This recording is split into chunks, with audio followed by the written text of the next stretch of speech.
merci beaucoup, Maxine. Merci à Centro de m'avoir invité pour me permettre de vous présenter aujourd'hui les résultats du projet de recherche qui s'intitule Intégration des infrastructures vertes et du contrôle en temps réel pour réduire les débordements de réseaux d'égouts unitaires. Mais avant de commencer, j'aimerais aussi remercier les autres co-auteurs du projet, c'est-à-dire Camille Morin, Sophie Duchesne, Geneviève Pelletier et Martin Plot. Donc, je vais commencer la présentation avec une brève mise en contexte, la problématique, vous décrire un petit peu la méthodologie qu'on a employée, les différents cas d'études qui ont été impliqués, les différentes hypothèses de recherche, etc. Puis, finalement, les résultats qu'on a obtenus, quelques résultats et une brève conclusion. Donc, pour ce qui est de la mise en contexte, probablement que plusieurs d'entre vous êtes familiers avec les réseaux d'égouts de type unitaire ou encore combinés. En fait, au Québec, mais également en Amérique du Nord, ailleurs dans le monde, on a souvent des réseaux qui sont unitaires, c'est-à-dire qui transportent et collectent à la fois l'eau pluviale et l'eau usée, là, comme c'est montré un peu dans le schéma qu'on voit ici. Donc, quand il y a de la fonte des neiges ou bien de la pluie, si la quantité d'eau à transporter, à capter, à traiter est trop importante, bien, la capacité de ces réseaux-là peut être limitée et donc, il va y avoir des débordements d'eau non traitée ou encore des débordements de réseaux d'égouts unitaires. Fait, ces débordements-là ont lieu évidemment dans les cours d'eau récepteurs à proximité là, aux différents endroits où on met des trop-pleins dans notre réseau. Pour vous donner une idée, au Québec, le gouvernement compile le nombre de débordements qui a lieu chaque année partout au Québec. Et la plus récente donnée date pour l'année 2018. On a enregistré environ 50 000 débordements à l'échelle de la province. Puis parmi ces 50 000 débordements-là, il y en a environ 40 000 qui est dû soit principalement à la pluie ou bien à la fonte des neiges. Donc, c'est une problématique qui est quand même importante, qui touche vraiment presque toutes les municipalités du Québec. Puis, il y a différentes conséquences au débordement de réseaux d'égouts unitaires. D'abord, on peut penser à la dégradation de l'environnement au lieu de rejet, également la contamination des sources d'eau potable. Donc, ça peut augmenter les frais pour traiter notre eau pour l'eau potable et ça peut aussi entraîner la restriction des usages récréotouristiques comme la baignade, les sports nautiques, etc. Et depuis quelques années, la problématique des débordements attire de plus en plus l'attention. Il y a des normes, des règlements qui ont été mis en place et ça demande aux municipalités de vraiment investir beaucoup pour mettre aux normes leur réseau, leur infrastructure urbaine. Et on peut imaginer que surtout pour des petites municipalités, ça peut être un enjeu quand même assez important. En fait, quelques mots de plus sur le cadre réglementaire québécois. Plus précisément, depuis 2014, on vise à éviter l'augmentation de la fréquence des débordements. Donc, au Québec, on est beaucoup en fréquence, c'est-à-dire le nombre d'événements de débordements qui va avoir lieu dans une saison. En temps de pluie ou de fonte des neiges, lors de projets d'extension de densification. Bon, qu'est-ce que ça veut dire? C'est par exemple si une municipalité veut agrandir son territoire ou bien densifier, construire des nouveaux bâtiments, etc. Ces municipalités-là doivent s'assurer que ça ne va pas avoir d'impact sur les débordements dans leur réseau. Et ils doivent aussi s'assurer de toujours respecter leurs normes de débordement pour leurs différents ouvrages. Et si jamais ce n'est pas le cas, ils doivent faire des actions compensatoires, donc rajouter du stockage, rajouter de la capacité de traitement à la station, mais ils doivent vraiment s'assurer de ne pas faire augmenter les débordements. Et vous pouvez trouver plus d'informations sur le site du ministère, il y a plein de ressources utiles si ça vous intéresse. Maintenant, pour ce qui est des solutions de contrôle des débordements, évidemment, il y en existe plusieurs. Moi, aujourd'hui, je vais vous parler seulement de celles qui ont été abordées par mon projet de recherche. D'abord, les infrastructures grises qui sont souvent employées. En fait, les infragrises, ça vise à augmenter la rétention souterraine par l'ajout de réservoirs ou bien surdimensionner des conduites. On peut aussi essayer d'augmenter la capacité de transport de notre réseau si c'est ça le problème, augmenter la capacité de traitement à notre station. Donc, c'est vraiment toutes les solutions qu'on va mettre en place pour essayer de réduire les débordements avec ce genre d'ouvrage-là. Et sinon, une solution qui est un peu moins employée, mais qui est quand même utilisée souvent dans les grandes villes comme Québec, la ville de Québec, Montréal et ailleurs au Canada, aux États-Unis, ailleurs dans le monde, c'est le contrôle en temps réel. Donc, en fait, qu'est-ce qu'on entend par contrôle en temps réel? C'est un contrôle dynamique des débits une fois qu'ils sont dans notre réseau d'égout. Donc, un contrôle dynamique, ça peut être, par exemple, faire varier le débit de pompage à une station de pompage, faire varier l'ouverture d'une vanne à un certain endroit. Et tous ces différents types de contrôles visent en fait à augmenter la capacité de rétention de nos conduites ou de nos réservoirs, de notre réseau, pour vraiment essayer de minimiser les débordements, puis d'essayer de fournir le plus d'eau possible à notre station de traitement sans que sa capacité soit dépassée. Puis, ce contrôle en temps réel-là peut être, il y a différents types de contrôle, donc il peut être local, c'est-à-dire qu'un ouvrage de contrôle va être contrôlé individuellement, ou bien il peut être global. Ça, c'est quand on essaie d'avoir une certaine synergie entre nos différents points de contrôle pour vraiment essayer de maximiser la rétention qu'on peut obtenir dans notre réseau. Puis, le contrôle peut être réactif, c'est-à-dire quand on utilise seulement des mesures en temps réel, par exemple des niveaux d'eau, des mesures de débit dans notre réseau, et on va changer notre contrôle en fonction de cette information-là. Ou bien il peut être prédictif, comme le nom le dit, bien là, on va utiliser non seulement des données en temps réel, mais également des données futures. Par exemple, on va regarder des images radar de la pluie qui s'en vient. On va voir si la pluie est plus dans un secteur de notre réseau ou ailleurs, puis on va adapter notre contrôle en fonction de cette information-là. Et finalement, les dernières solutions qu'on a analysées, c'est les solutions de type de contrôle à la source. Ça, c'est des solutions qui sont peut-être un peu plus, qui ont été plus récemment mises de l'avant pour aider les débordements de réseaux d'égouts unitaires. C'est souvent employé plus pour les réseaux séparés, donc améliorer la gestion des eaux pluviales. Mais c'est des solutions qui sont très intéressantes parce qu'ils ont souvent des bénéfices transversaux. Parce que parmi les solutions de contrôle à la source, on compte les infravertes ou bien les aménagements perméables. Et ce type d'infrastructure-là va verdir nos villes ou bien va permettre d'infiltrer l'eau, recharger les nappes, etc. Donc, on a vraiment des différents bénéfices qui sont apportés par ces solutions-là. Puis finalement, ce graphique-là en haut que vous voyez, les différents hydrogrammes, c'est un peu pour illustrer comment ces différentes solutions-là agissent sur notre débit en réseau. Donc, dans le haut de la figure, vous voyez l'hydrogramme en bleu, ça serait le débit là, qui serait à gérer par notre réseau d'égouts.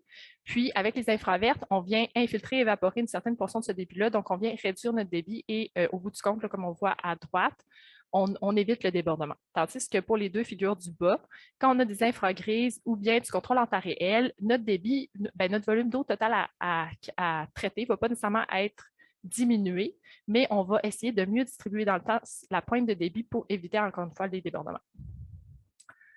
Maintenant, rapidement, là, quelques mots sur les infravertes ailleurs dans le monde, parce que c'est ça, c'est une solution qui gagne en popularité. Je voulais juste simplement vous donner deux exemples très probants de ça. Donc, d'abord, les villes éponges en Chine, il y a en fait 30 000 pilotes où on vise à transformer 80% de la zone bâtie d'ici 2030 pour vraiment absorber l'eau, donc infiltrer l'eau avec des infravertes et d'autres types d'infrastructures. Pour ce qui est de la ville de New York, plus près de chez nous, on vise à capter 25 mm de pluie avec des infravertes sur 10 de nos surfaces imperméables. Donc, 10 des surfaces imperméables de la ville de New York seraient dirigées vers des infravertes et ça équivaudrait à peu près à 3200 hectares d'infravertes d'ici 2030, ce qui est aussi un objectif assez ambitieux. Maintenant, pour ce qui est des objectifs de recherche de notre projet à nous, on avait deux objectifs principaux. Donc, d'abord, on voulait évaluer comment le contrôle en temps réel de notre réseau influencerait la conception des solutions comme les infravertes ou les solutions de crise. Et l'autre objectif, c'était de comparer différentes stratégies de contrôle en temps réel. On a vu tantôt qu'on pouvait avoir un contrôle en temps réel local ou bien réactif ou bien prédictif ou local ou global. Et on veut voir comment ces différentes stratégies-là peuvent influencer la performance des infravertes.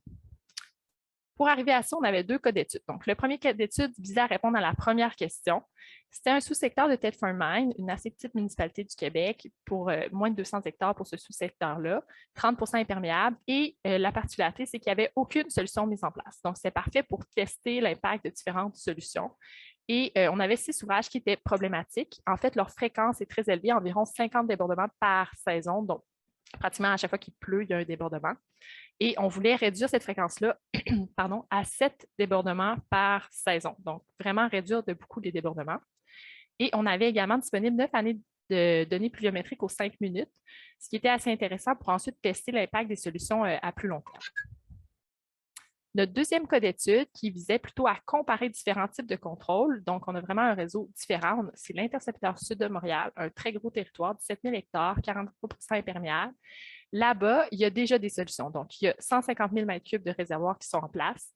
Il y a 22 sites de régulation où on peut appliquer le contrôle en temps réel, soit global, prédictif ou local, réactif. Et ces 22 sites de régulation-là sont attachés à des ouvrages de surverse où on a différentes priorités de débordement.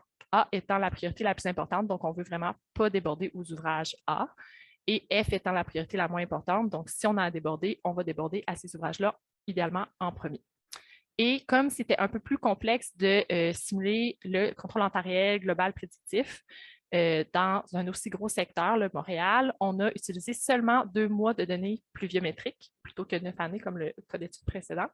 Mais ces 2 mois-là, c'était les mois de juillet et août, donc des mois qui sont plus critiques pour l'impact des débordements sur les milieux récepteurs. Et c'était 2 mois qu'il y a eu beaucoup d'événements de pluie, donc très pluvieux. Maintenant, nos logiciels qu'on a utilisés pour tester nos solutions, donc on avait, pour ce qui est de la modélisation hydrologique hydraulique, on a utilisé SWIM, PC SWIM, qui sont couramment utilisés normalement au Québec. Et pour ce qui est de l'optimisation des solutions dans le premier cas d'étude, on a utilisé un logiciel qui s'appelle Integrated Planning and Optimization Program. C'est en fait un logiciel qui combine un algorithme d'optimisation à SWIM, ce qui était parfait pour nous comme notre modèle était déjà dans SWIM. Et en fait, avec ce logiciel-là, on peut optimiser tous les différents paramètres qu'on veut dans le modèle SWIM et donc tester l'efficacité différente, arriver à optimiser différentes solutions dans notre réseau. Puis, l'autre logiciel qu'on a utilisé pour simuler le contrôle en temps réel à Montréal, qui est, encore une fois, qui a différents types de contrôle en temps réel qui peut être implanté là-bas, qui est déjà implanté là-bas, on a utilisé le Combined Sewer Overflow Software, ou CSOFT.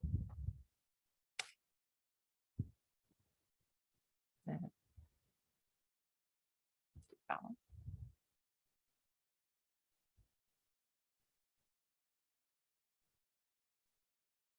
OK. Donc, pour le premier cas d'étude, le processus d'optimisation des solutions, encore une fois, je rappelle le premier objectif, on voulait tester l'impact du contrôle en temps réel sur les solutions. Donc, on a utilisé notre logiciel d'optimisation en ayant comme intrant des événements pluvieux, des pluies de conception. On avait également les caractéristiques de notre réseau via notre modèle SWIM et on avait des fonctions de coût qui variaient d'une solution à l'autre.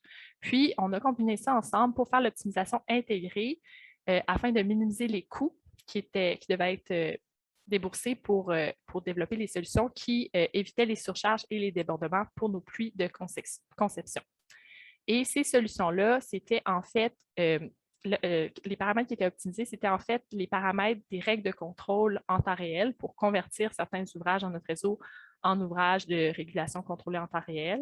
Également, on pouvait optimiser le nombre, le volume et la localisation des réservoirs et le nombre et la localisation des infravertes. Et ces différents paramètres-là d'optimisation pouvaient être optimisés soit individuellement, si on voulait tester juste une solution à la fois, ou bien en intégration. Donc, si on regarde le total, en fait, on pouvait développer 8 scénarios qui est toutes les possibilités. Donc, soit le cas de base qui n'a aucune solution, le cas seulement avec le contrôle en temps réel, le cas seulement avec des infragrises, etc. Et on pouvait comparer l'efficacité de ces différentes solutions-là et leur coût en utilisant également la pluie en continu de nos 9 années pour valider nos solutions selon différents événements de pluie. Pour ce qui est de l'autre cas d'étude, c'était un petit peu différent. Cette fois-là, on avait également une pluie de conception. On avait les caractéristiques de notre réseau à travers le modèle SWIP, mais comme on avait déjà des réservoirs et du contrôle en temps réel, on a plutôt orienté l'implantation des infravertes avec des priorités d'implantation qui variaient en fonction des coûts. Donc, certaines infravertes coûtaient moins cher que d'autres selon leur localisation. Également, il y avait différentes efficacités qui pouvaient être obtenues. Et on a mis tout ça dans le modèle de contrôle global prédictif, qui est le contrôle en temps réel déjà implanté à Montréal en ce moment, pour finalement arriver à un scénario qui distribuait de manière uniforme les infravertes, mais toujours en fonction des priorités d'implantation. Une fois qu'on avait ce scénario-là qui a été développé pour notre pluie de conception, on a voulu comparer son efficacité si on avait plutôt un contrôle statique, un contrôle local réactif, ou bien toujours notre contrôle global prédictif qu'on avait utilisé, mais cette fois en tenant compte de nos 2 mois de données en continu plutôt que simplement notre pluie de conception. Donc, cette fois-ci, on avait 6 scénarios qu'on comparait, c'est-à-dire statique, contrôle en temps réel local réactif ou contrôle en temps réel global prédictif, avec ou sans infravertes. Pour ce qui est quelques mots de plus sur la simulation des infravertes dans le réseau, on a utilisé le module LID de SWIM, comme on avait des modèles SWIM, et on s'est limité à la simulation de cellules de biorétention. Et on utilisait une aire fixe de 10 mètres carrés, mais on pouvait modifier le nombre d'infravertes dans nos différents bassins en faisant varier le nombre de cellules en fait, qui étaient implantées dans chaque bassin versant. Puis, pour faire varier ce nombre-là, on a utilisé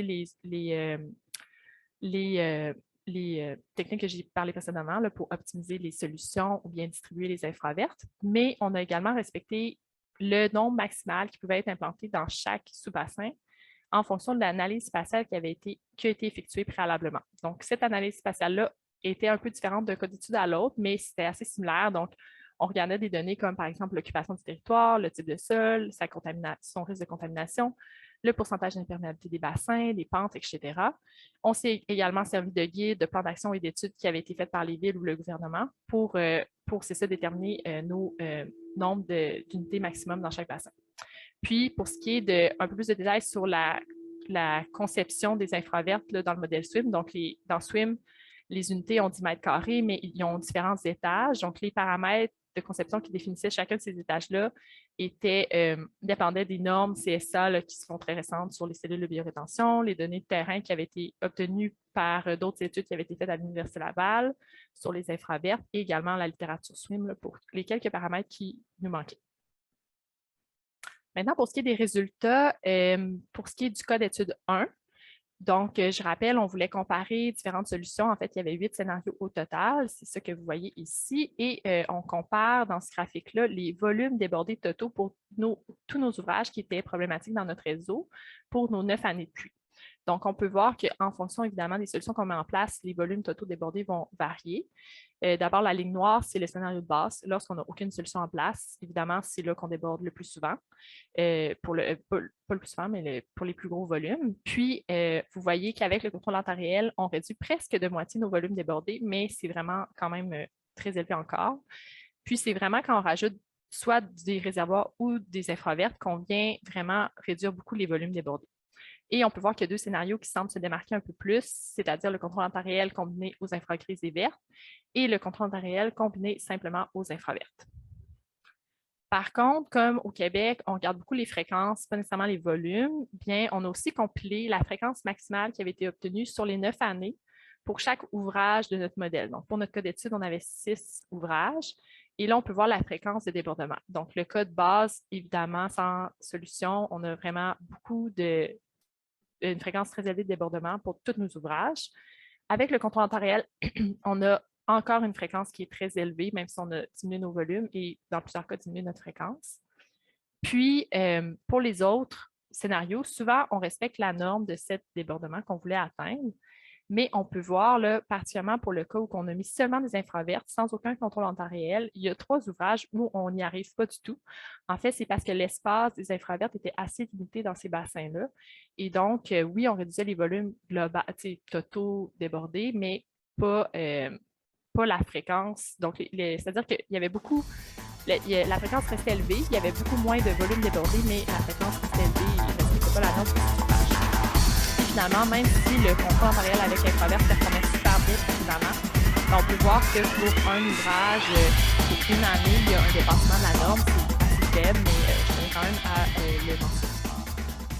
Ici, c'était simplement pour comparer la distribution spatiale des infravertes. Donc, on a mis en graphique seulement les scénarios où il y avait des infravertes. En haut, c'est celles qui ont des réservoirs également. Puis, à droite, c'est celles qui ont du contrôle en temps réel. Et c'est simplement pour vous montrer que, par exemple, quand on compare les deux scénarios où il n'y a pas de réservoir, donc seulement des infravertes, on a presque le même nombre d'infravertes dans chaque bassin, puis la distribution se ressemble beaucoup. Sauf que, comme on a vu précédemment, le contrôle en temps réel permet de respecter la norme de fréquence de débordement, tandis qu'ici, on n'y arrive pas dans plusieurs bassins. Donc, le même investissement en infraverte apporte des meilleures retombées là, en fréquence par rapport à s'il n'y avait pas de contrôle en temps réel. Puis en haut, c'est pour comparer ici, si on compare les infragrises et pas d'infragrises avec contrôle en temps réel, on peut voir qu'en rajoutant, par exemple, 2 petits réservoirs ici, on diminue le nombre total d'infravertes qu'on doit implanter. Et ça pourrait peut-être être une solution un peu plus réaliste si on pense que, oui, il y a une analyse spatiale qui a été faite pour déterminer la capacité, le nombre maximal d'infravertes qui peut être implanté, mais des fois, ce n'est pas nécessairement ce nombre-là qu'on va être capable là, de faire, surtout à court terme. Donc, ce scénario-là est peut-être plus réaliste dans un moyen terme à développer que ce scénario-là. Et pour des performances qui sont assez similaires en fréquence et en volume. Puis finalement, toujours pour le cas d'étude 1, pour terminer, on a fait le rapport coût-bénéfice des solutions qui respectaient leur fréquence. Donc, c'est simplement ces 5 scénarios-là. Et le coût-bénéfice est calculé, en fait, c'est le coût du total des solutions divisé par les volumes débordés en moins. On a quand même mis en graphique le contrôle en temps réel combiné aux infravertes, même s'il y avait un dépassement de la norme, parce que c'est simplement pour un ouvrage puis une année, puis c'est assez faible. Et ce qu'on remarque là, assez clairement, c'est que c'est vraiment lorsqu'on combine infraverte et contrôle en temps réel avec ou sans infragrises qu'on a vraiment une réduction importante des coûts. Finalement, les résultats pour le deuxième cas d'étude, je vais aller rapidement, là, ça fait 20 minutes. On a cette fois-là, pour nos 2 mois de données en continu, on a mis en graphique pour chaque événement de pluie nos 6 scénarios, donc le contrôle statique ou les 2 scénarios de contrôle en temps réel avec ou sans infraverte. Puis on peut voir qu'il y a un événement assez extrême ici là, qui semble, qui nous empêche peut-être de mieux voir un peu les données. Donc, on a zoomé là, sur les données qui avaient des événements de pluie un peu plus raisonnables, si on veut. Et là, on voit un peu mieux la distribution des données. En gros, ce qu'on voit, c'est que les infravertes, là, toutes les solutions des triangles carrés ronds vides, sont vraiment plus proches du zéro. Donc, on vient vraiment réduire nos volumes débordés pour tous nos événements de pluie, même pour notre gros événement ici de plus de 40 mm de pluie. Mais c'est vraiment le scénario de contrôle en temps réel global prédictif qui s'approche le plus du zéro, comme on peut s'en douter, puisque c'est un contrôle un peu plus précis. Puis, en fait, ici, vous voyez la réduction des volumes selon les différents types de contrôles mis en place. Par contre, on se rappelle que la particularité de Montréal, c'est qu'il y avait vraiment des objectifs, des priorités de non-débordement, pardon. Et ça, c'est illustré ici. Donc, on a compilé les volumes totaux débordés pour tous nos ouvrages, mais selon les priorités de débordement. On peut voir que A, c'est vraiment les débordements qu'on veut éviter et que pour nos 2 scénarios en statique, on a beaucoup plus de volumes débordés pour les ouvrages plus prioritaires. Tandis que quand on rajoute le contrôle en temps réel, on vient vraiment diminuer ces volumes-là et c'est vraiment le contrôle global prédictif là, qui permet, surtout avec les infravertes, là, de réduire presque à zéro là, toutes les priorités élevées de non-débordement. Et ici, on voit la réduction en pourcentage. Donc, pour conclure, on peut voir que quand on optimise ensemble l'intégration, quand on intègre l'optimisation des règles de contrôle en temps réel et les infravertes, comme ce qui était le cas pour le cas d'étude 1, on peut réduire de façon maximale en fait les volumes débordés et les coûts lorsqu'on compare aux autres solutions, mais on a besoin quand même d'un nombre assez élevé d'infravertes. Quand on rajoute les infragrises, en fait, quand on combine toutes les solutions ensemble, on a une contrôle de la fréquence des DRU qui est respectée vraiment pour tous les ouvrages. On a une très bonne réduction des volumes et on a aussi des coûts assez faibles et on a une implantation d'infrastructures vertes qui est plus modérée, peut-être plus réaliste un peu à long terme. Puis, quand on compare les différents types de contrôle, donc global prédictif ou bien local réactif, on peut voir que c'est vraiment le contrôle global prédictif qui nous permet de respecter les priorités de non-débordement parce qu'il est plus flexible dans le type de contrôle qu'il peut mettre en place à chaque ouvrage et il respecte les priorités non seulement en volume, mais aussi en fréquence. Voilà, merci beaucoup.